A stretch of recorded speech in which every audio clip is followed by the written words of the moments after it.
So what do we get if we mix together a load of hilarious posts from Twitter and Facebook, if we sprinkle a little bit of the Instagram creativity in there, and even if we give you a generous portion of Shona Platt, aka Julia Goulding? Now, I don't know the answer, but it is going to be very fun to find out. Let's do it. Let's roll the titles. Hello and welcome back to Corrie's Good News episode number 8. I am Colson Smith and this week we have quite a show for you. So we're going to take a look at how all of you guys have been coming together on social media to play some games and to get uber creative. We're also going to have a look at your artistic endeavours and we're having a good old rummage through all of your posts and comments. But before we get into that, let's have a chat with Julia Goulding and find out if she still remembers me. So, hello, Julia, and thank you for joining us on Corrie's Good News. It's been a while now since I've seen you. How has lockdown been treating you? Yeah, well as it can be, I suppose. It's been nice to have this time at home with Franklin and Ben. Yeah. So, yeah, I'm all right. I'm getting out on my bike and that, and yeah, it's okay. The weather's been all right. So. I think the weather has helped, certainly. I've had a plentiful hours in the garden, I have to say. So Shona is back on Corrie this week, but not the same Shona that we know and love, is it? No, she's very different. She's lost about 4 or 5 years of her memory. So she's a bit more old school Shona, the one that we kind of met when she first came into the show. What's it been like for you to obviously come back after some time off, play the same character, but also at the same time play a completely different character? It was harder than I actually expected because obviously, you have a rapport with the people that you're working with, and not slipping back into the same old ways was quite difficult, and being the same old Shona. But so that's been a bit of a challenge, but I've really enjoyed it. Well, you've done it very well, I have. Thank you very much, Carl. So Shona might not remember anything.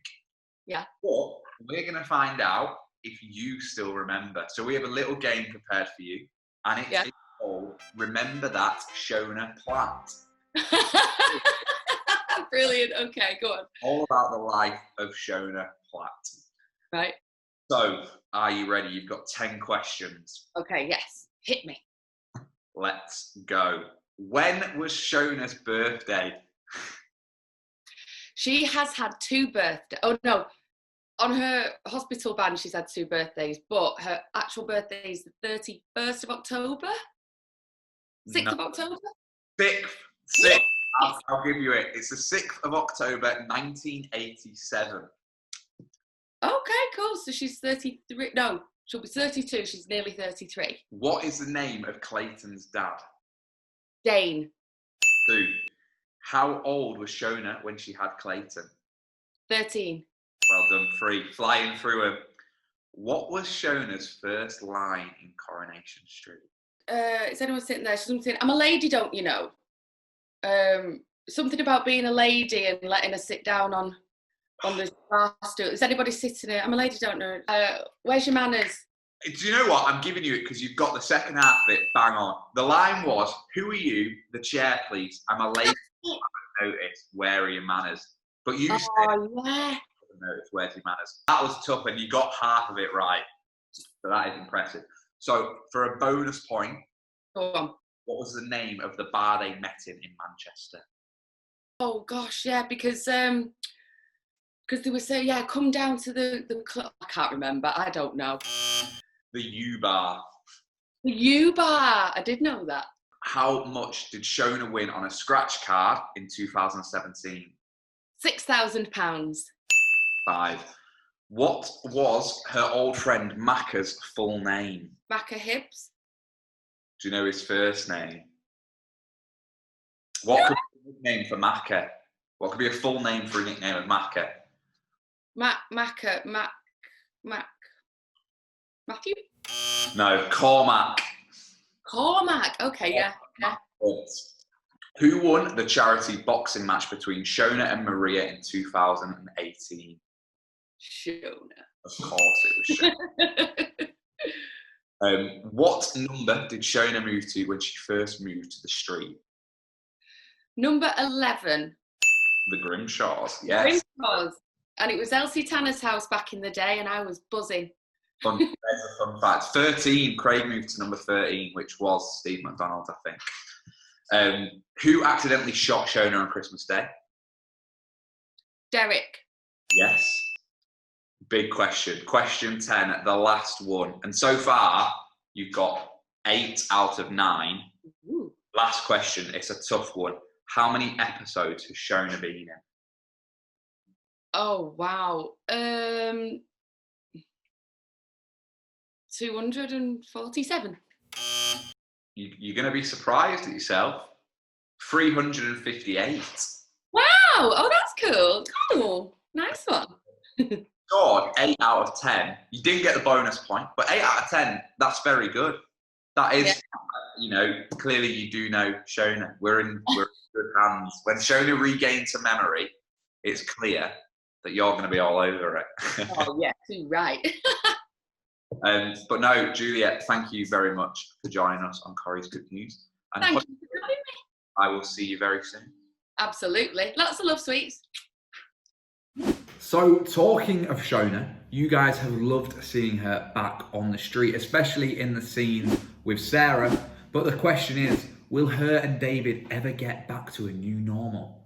So, baby Oliver's storyline continues to have everybody really worried, but you guys have been encouraged by how the family are pulling closer together. A few of you have suggested that Steve and Leanne need to start talking to their doctor in a nicer way. Leave it with me, guys. I'm gonna have a word. James bravely came out to his teammates this week, and I wasn't the only person who was delighted to see Weatherfield's sporting hero, Tommy Orpington. So Nathan Graham, who plays James Bailey, recorded this video message in support of the LGBTQ+ community who may be struggling with their mental or physical health in lockdown. I know a lot of you might be feeling isolated, especially those in the LGBT+ community, due to being in an environment where you don't feel safe or loved, so therefore you can't be yourselves. For those of you that want to watch the extended clip, go over to our YouTube channel.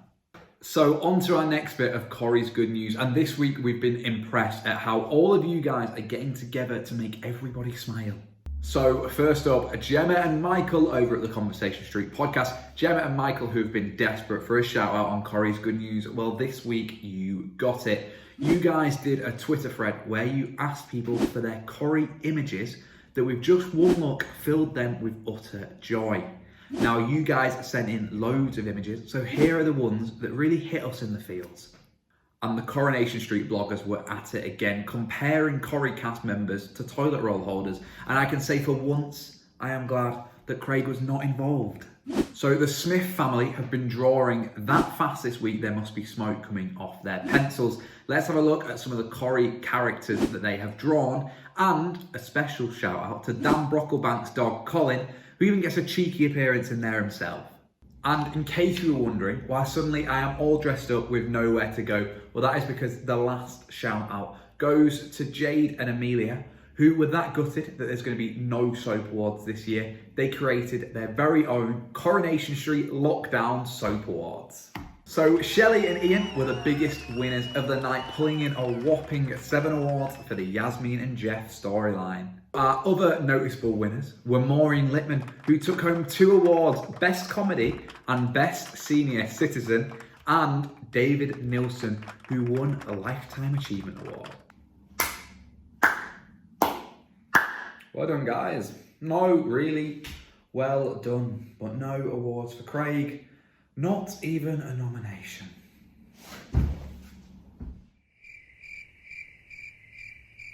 Of course, I am only joking. That was brilliant, so thank you so much to everybody who took part. We love all of your brilliant Corrie comments, pictures and suggestions, so do make sure you keep sending them in to our social tags and use hashtag Corrie so that we can see them all. Well, that is it for this week's Corrie's Good News. Guys, in the meantime, keep looking after each other, keep staying safe, and I will see you back here next week.